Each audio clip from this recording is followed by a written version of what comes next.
Assalamualaikum warahmatullahi wabarakatuh. Nama saya Eko Ari Maulana Zikri.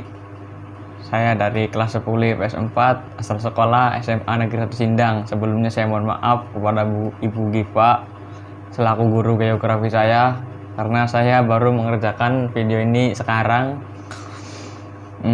Di sini saya ingin menjelaskan tentang hidrosfer. Kita akan bahas yakni hidrosfer. Nah, hidrosfer itu apa sih?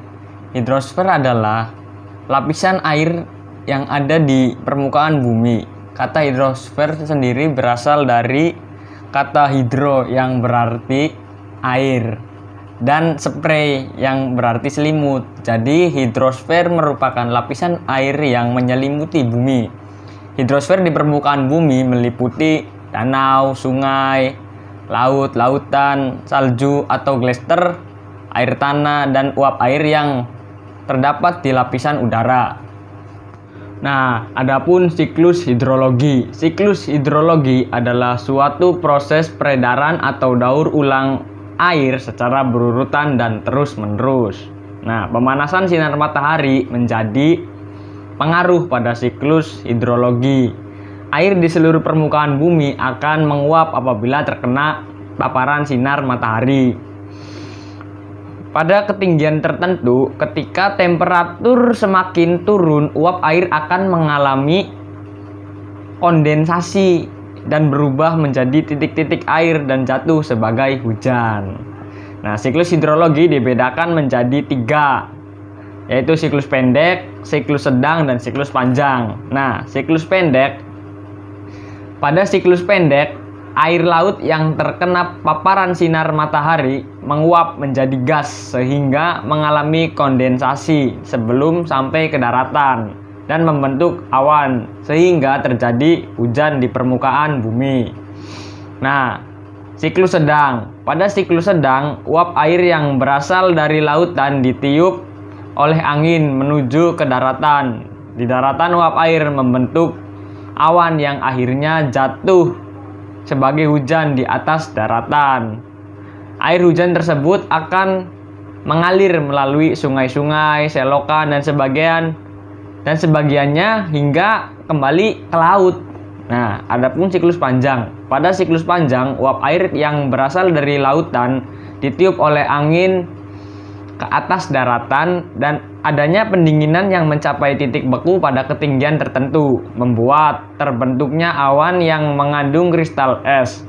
Awan tersebut menurunkan hujan es atau salju di sebuah pegunungan. Di permukaan bumi, es mengalir dalam bentuk glacier masuk ke sungai dan selanjutnya kembali ke lautan. Hidrosfer di muka bumi selanjutnya akan dikelompokkan menjadi 2, yaitu perairan darat dan juga perairan laut. Nah, perairan di daratan tergolong sebagai perairan tawar, yaitu semua perairan yang melintasi daratan. Air di daratan meliputi air tanah dan air permukaan. Nah, air tanah adalah air yang terdapat di dalam tanah. Air tanah berasal dari salju, hujan, atau bentuk curahan lain yang meresap ke dalam tanah dan tertampung pada lapisan kedap air. Nah, air tanah dangkal. Air freatis adalah air tanah yang terletak di atas lapisan kedap air, tidak jauh dari permukaan permukaan tanah. Maaf.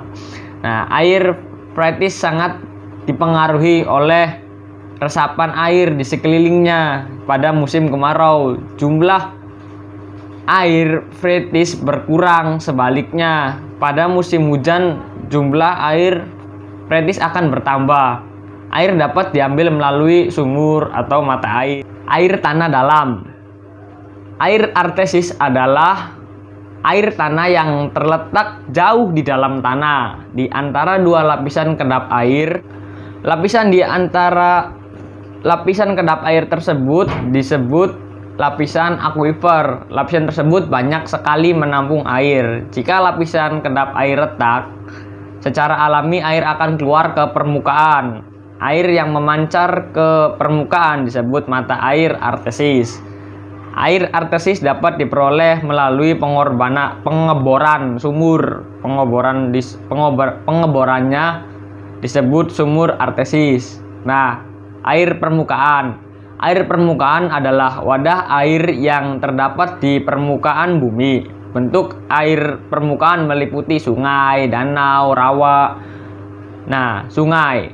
Sungai adalah air hujan atau mata air yang mengalir secara alami melalui suatu lembah atau di antara dua lapisan dengan batas jelas menuju tempat lebih rendah, yaitu laut, danau, atau sungai lainnya.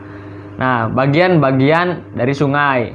Sungai terdiri dari 3 bagian, yaitu bagian hulu, bagian tengah, dan bagian hilir.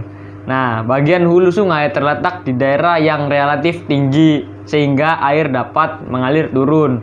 Bagian tengah sungai terletak pada daerah yang lebih landai. Nah, sedangkan bagian hilir sungai terletak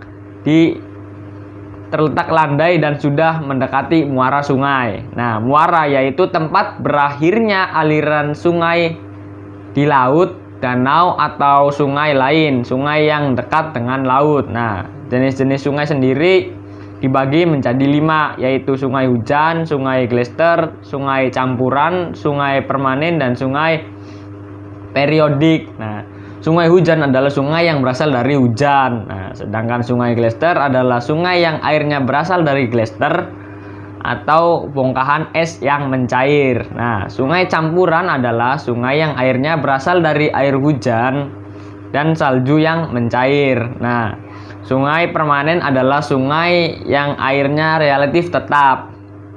Nah, sungai periodik adalah sungai dengan volume air tidak tetap. Nah, adapun danau. Danau adalah tubuh air dan jumlah besar yang menempati basin di wilayah daratan. Suatu genangan dapat disebut danau jika memiliki 3 kriteria sebagai berikut. Mempunyai permukaan air yang cukup luas untuk mampu menimbulkan gelombang. Nah, yang kedua, air cukup dalam sehingga terdapat strata suhu pada kedalaman air.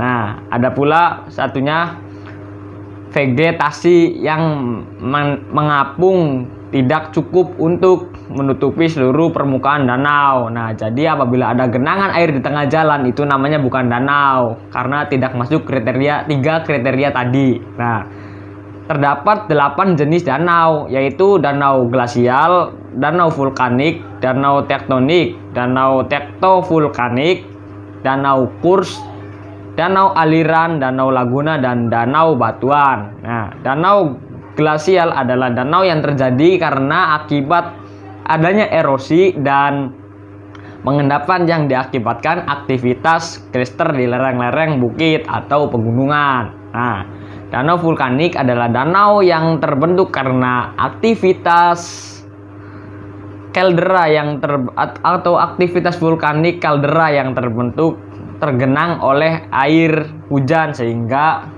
terbentuklah danau. Nah, danau tektonik adalah danau yang terbentuk karena pergeseran lempeng tektonik. Nah, pergeseran lempeng tektonik akan membentuk lembah yang kemudian terisi oleh air hujan. Nah, ada pula danau tektovulkanik. Adalah danau yang terbentuk karena adanya aktivitas tektonik yang memicu kegiatan vulkanik sehingga patahan dan gunung berapi bekas gunung tersebut akan membentuk basin yang terisi air hujan. Nah, ada pula danau kars adalah danau yang terbentuk karena pelarutan kapur air yang membentuk basin. Nah, ada pula danau aliran adalah danau yang terbentuk karena pemotongan muara sungai akibat sedimentasi. Nah, ada pula danau laguna adalah danau yang terbentuk karena kombinasi kerja antara angin dan ombak yang menyebabkan terjadinya tanggul pasir di sepanjang pantai dan membentuk sebuah laguna. Nah, ada pula danau buatan atau waduk adalah danau yang terbentuk karena pembendungan air sungai oleh manusia. Nah, manfaat danau, ternyata danau juga memiliki manfaat. Manfaatnya yakni danau sebagai pembangkit listrik, dan juga kemudian danau sebagai tempat rekreasi. Makanya banyak sekali kan waduk-waduk di Indonesia yang dibuat tempat rekreasi. Salah satunya adalah di kota kelahiran saya, di Tegal, ada Waduk Cacaban. Nah, kalian bisa datang ke sana. Nah, terus ada danau sebagai tempat perikanan darat. Terus danau sebagai pengendali banjir. Oke, sekian dulu dari saya. Kurang lebihnya mohon maaf. Wabillahi taufik wal hidayah. Wassalamualaikum warahmatullahi wabarakatuh.